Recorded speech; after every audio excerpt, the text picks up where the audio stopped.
Hey guys, it's Zach here, and we're back with our paranormal histories, and I want to keep this show going, so give me some more likes on this if you enjoyed it, and comment what you want next. This episode is on the Villisca Axe Murder House right up here, and I hope you guys enjoy.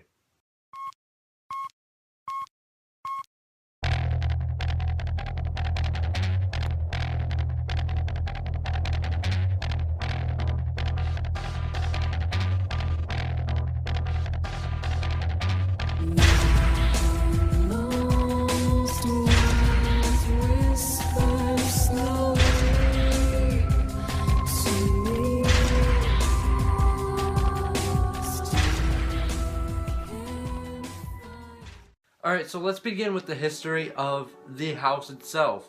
So the house, I'm not sure what year it was built in or anything like that, but I can tell you this, that the Moore family lived there. The Moore family was a very religious family. They enjoyed going to church, spending time, family stuff. I mean, it was 1912, that's what people did. They spent time, instead of being on their mobile devices or being, on computers and whatnot, like you guys are right now watching this video. The Moore family was a usual 1912 family. It had a husband, wife, couple kids, and kids' names were Boyd, Paul, Herman, Catherine, and that's about it. That's about how many kids they had. They had 4. It's normal. And then the father's name was Joshua and the wife's name was Sarah. And they lived in the house and they had a great time living where they did in Villisca, Iowa. But the real question is, how did they die? Alright, let me tell you the story behind this. So, they didn't have street lights in their town back then, so it's very dark at night. They were going to church, they were at church, all this other stuff, they were doing the regular church stuff. When on their way home, they had two extra people with them. They had Ina and Lena Stillinger. Those 2 people are friends of the Moores. They came to church with them, but unfortunately it was too dark for the 2 to walk home, since they didn't have any type of transportation in the town. So they just stayed the night at their house. Around midnight that night, a man, woman, nobody has really found the killer just yet. This happened on June 10th, 1912. They believe he came out of the closet, out of the attic closet. He went up to Joshua and Sarah, where they were sleeping, and he took an axe and he swung at them, killing them instantly. He then went into other rooms and killed the rest of the children, along with the Stillinger girls. Now, right afterwards, right after he killed them, he covered their faces up with some sort of cloth, so that way he couldn't see what he did. And right before he killed them, going back a little bit before they all died and he put cloth over their face, he put cloth, like blankets, clothing, over all the windows and all the mirrors.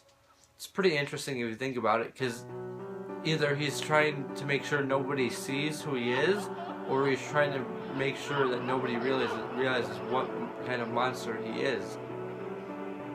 The other thing was, he also, when he was done killing them, they found breakfast at this crime scene. So he must have ate some sort of, food before he left the scene of the crime, which is pretty weird. Now, the killer was not found at all. They had many suspects, and they even had the axe itself that he killed the people with. They had plenty of evidence against multiple people, but even then, they couldn't discover who the real killer was. Me personally, I believe it was Reverend George Kelly. He was kind of a little, not fully there yet, but he did have the potential of killing them, and actually even openly admitted it in court, but was never actually charged or put into prison because of it.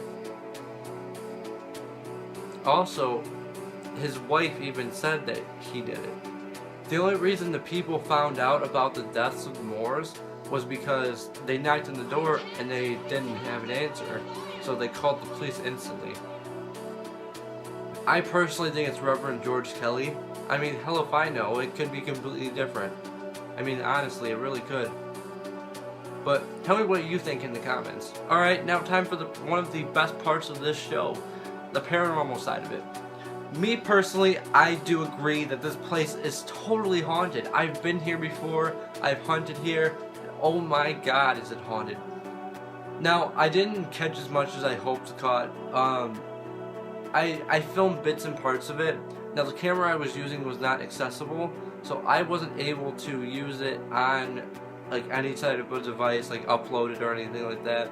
It's really weird. I don't know why I used the camera. I thought it would maybe, you know, help, but it didn't really do anything. I caught like 3 orbs on it. It was really cool catching those. And then when we were sitting down in the main floor, me and my mother, it was at the time when I was just first starting, and this is one of the top 10 most haunted places in the United States.